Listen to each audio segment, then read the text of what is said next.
Seigneur, merci pour ta grâce. Nous voulons aller à la table du Seigneur. Et nous voulons que tu te révèles à nous. Parle-nous, parle à ton Église, parle à ton peuple. Et révèle-nous le modèle de ta gloire. Au nom de Jésus qui est le Christ. Quelqu'un dit Amen. Amen. Quelqu'un dit Amen. Amen. Quelqu'un dit Amen. Amen. Que Dieu nous bénisse. Je vous souhaite la bienvenue à cette rencontre. L'église qui vous reçoit est la communauté Source de Vie, CSV Paris-Cergy.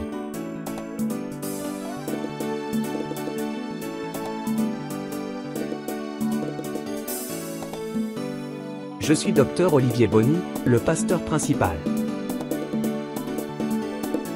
Très heureux d'être ici avec vous aujourd'hui.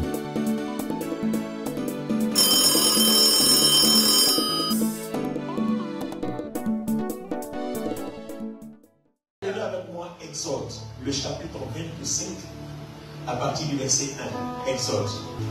L'Éternel parla à Moïse et dit: parle aux enfants d'Israël qu'ils m'apportent une offrande. Vous la recevrez pour moi de tout homme qui la fera de bon cœur.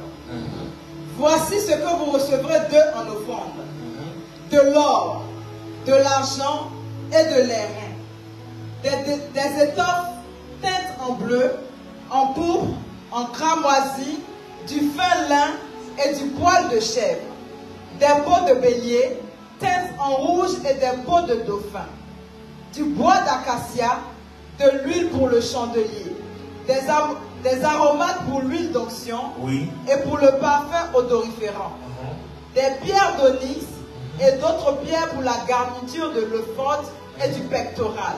Bloc là. Alors, excusez-moi, donnez-moi juste une petite minute. La lecture n'est pas finie, mais je voudrais me poser une question avant qu'on continue. Dieu dit: apportez-moi de l'or, apportez-moi de l'argent, apportez-moi toutes sortes de pierres précieuses, des poils de cabri, enfin de chair, toutes ces offrandes. Ma première question: est-ce que Dieu a besoin que toi tu lui apportes de l'argent? Non. C'est lui, à lui appartient l'or, à lui appartient l'argent. Est-ce que Dieu a besoin que tu lui apportes des animaux? Non. Il est le créateur des animaux. On est en train de comprendre que quand Dieu demande quelque chose de ce genre, alors qu'il est lui-même le créateur, le pourvoyeur de la chose, c'est qu'il y a une grâce, une bonne nouvelle qui vient pour toi. Amen. Donne-moi ton amen bien. Amen. Je ne dis pas ça parce que je vais te demander quelque chose, mais je dis ça pour que tu comprennes que quand Dieu te demande ce dont il n'a pas besoin, c'est qu'il le dit dans un intérêt. C'est que l'intérêt est très important, je dirais même primordial. Gloire à Dieu. Alors, quel est l'intérêt pour lequel Dieu demande qu'on lui apporte de l'or et de l'argent? Allons-y la suite. Ils me feront un sanctuaire. Ils me feront un sanctuaire. Pourquoi? Et j'habiterai au milieu d'eux. Et j'habiterai au milieu d'eux. Merci. Asseyez-vous. Amen. Alors, si Dieu te demande de l'argent, si Dieu te demande de l'or, c'est pour quel but? Pourquoi on passe un sanctuaire? Pour quel intérêt? Pour que Dieu habite au milieu de toi. Pour qu'il habite au milieu de nous, il faut lui faire un sanctuaire. Et ce sanctuaire a un prix. Yes. Donc la présence de Dieu au milieu de ses adorateurs a un prix. Alléluia. L'heure vient, et l'heure est déjà venue, où les adorateurs, les vrais, adoreront le Père en esprit et en vérité. C'est un prix. Adorer Dieu en esprit, adorer Dieu en esprit, en vérité, a un prix. Yes. À l'époque, c'était l'or, à l'époque, c'était l'argent, à l'époque, c'était les animaux, c'était leur prix. Donc, si je te pose la question, aujourd'hui, on n'a plus les animaux. Donc, quel est notre prix à notre époque? Il y a forcément un prix. Yes. Amen. Amen. Alors, ils me feront un tabernacle pour que Dieu habite au milieu de nous, pour qu'on puisse l'adorer. Cela a un prix. Alors, continuez un peu. Dans la qui va finir, continue. Vous ferez le tabernacle. Vous ferez le tabernacle. Et tous ses ustensiles. Et tous ses ustensiles. facile. D'après le modèle que je vais te montrer. D'après quoi? Le modèle que je vais te Attends, montrer. d'après quoi? Le modèle. Église, tu avec moi. D'après quoi? Le modèle que je vais te montrer. Donc, pour que Dieu habite au milieu de nous, le sanctuaire qu'on doit lui faire, la place qu'on doit lui réserver, ne doit pas être selon ton modèle, selon mon modèle, mais selon lui, son modèle, qui nous sera montré. Amen. Le modèle divin, je suis en train de parler du modèle divin. Amen. Première partie du message. Yes. Alors, pourquoi Dieu ne se manifeste plus aujourd'hui? Dieu ne se manifeste plus aujourd'hui à cause du problème de modèle. Yes. On adore Dieu selon notre modèle, on le fait selon notre façon, on fait comme on veut, donc Dieu ne se retrouve pas dans ce qu'on fait. Amen. Amen. Ah, je n'ai pas entendu ton amen. Je n'ai pas entendu ton amen. Dieu ne se retrouve pas dans ce qu'on fait. Amen fort. Donc, pourquoi il insiste? Selon le modèle que je te montrerai. Quand les choses sont faites selon la convenance de Dieu, il s'y invite, il s'y retrouve et il s'y manifeste. Alléluia. Dieu ne se manifestera pas dans une assemblée où les choses ne sont pas faites selon son modèle divin. Amen, amen, amen, amen, amen. Et je reprends, Dieu ne va pas se manifester dans ta vie si les choses ne sont pas faites selon son modèle. La gloire de Dieu, la présence de Dieu, la puissance de Dieu, l'autorité de Dieu, la manifestation de la puissance de Dieu dans ta vie, c'est cela son modèle. Ça sera fait, ça sera révélé, ça sera manifesté si toi tu fais les choses, si toi tu vis selon son modèle. Amen. Alors les amis, n'oublions pas, criez avec moi le modèle divin. Le modèle divin. Les choses doivent être faites selon son modèle. Alors, ce n'est pas encore fini. Ce n'est pas encore fini. Alors, regarde bien ici. Là, tu es dans Exode, le chapitre 25, verset 9, n'est-ce pas? Ça. Alors, maintenant, saute, descends, verset 40.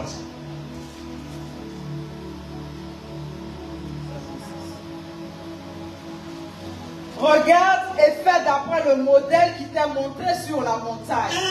Donc, en fait, vas-y.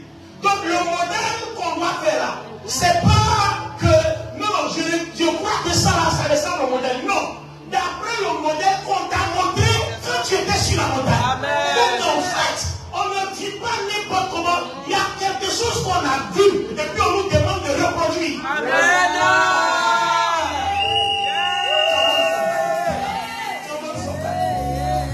Alléluia. Il y a quelque chose que Moïse a vu. Ce modèle-là, on n'a pas dit non, tu as vu ce que tu vois là. Moïse dit, quand je vois Dieu là, on dirait qu'il ressemble à ça. Non, non, non, non, non, non. On dit, d'après le modèle que tu as vu, quand tu étais sur la montagne, dans ma présence pendant les 40 jours, je t'ai montré quelque chose. Fais comme ça. Donc moi je dis, à cette époque-là, Dieu montre le tabernacle et puis il montre le modèle. Mais le tabernacle représente quoi? Le tabernacle représente le sanctuaire où Dieu doit se rencontrer avec eux. Mais pour ceux qui suivent le Zoom avec moi, tous les jours du lundi au samedi, à partir de 21h jusqu'à 22h, heure de Paris, il dit quoi? Quand on a étudié la prière, le modèle du tabernacle, il y a le parvis. Dans le parvis, il y a deux éléments. L'autel des reins et la cuve des reins.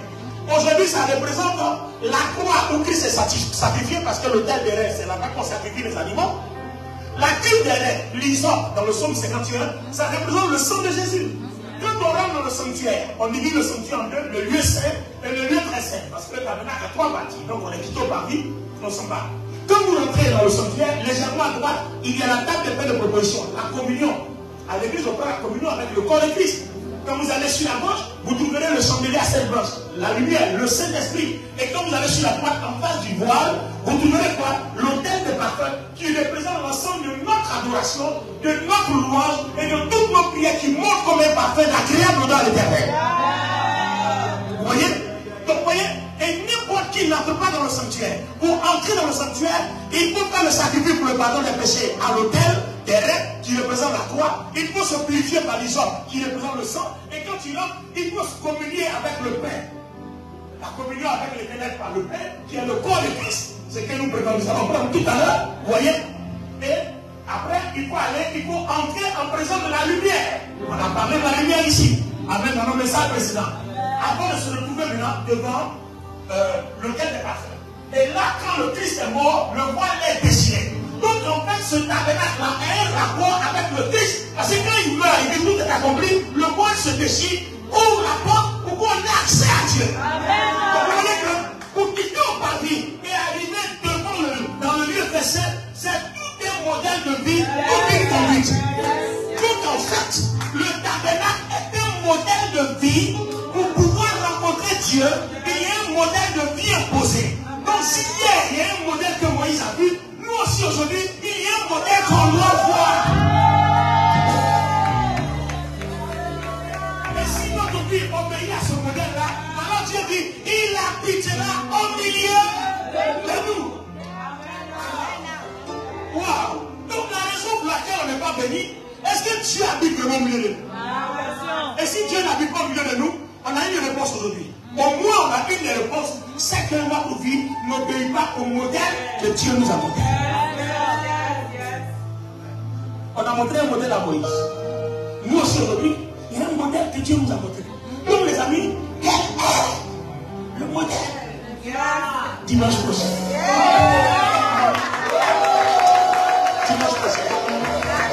Dimanche prochain. Dimanche prochain. Dimanche prochain. Alléluia. Un modèle. Quel est le modèle, les amis?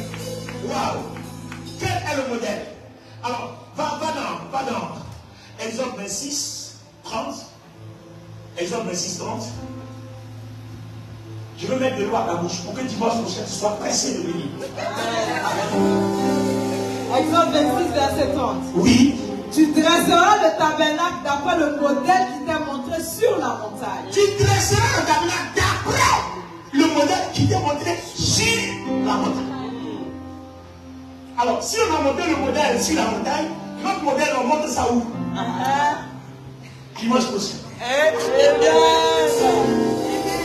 Notre modèle, on l'a montré sur la montagne. Donc, notre modèle, là, c'est où on montre ça? Donc, quel est d'abord le modèle? Et puis, on voit ça où? Alléluia. Alors, sauf qu'on va dans l'Apocalypse. Non, c'est bon. C'est bon. Tenez-vous debout. J'ai juste introduit le message. Dimanche prochain, on va se parler. Tenez-vous debout. Amen. Alors, tu vas lever la main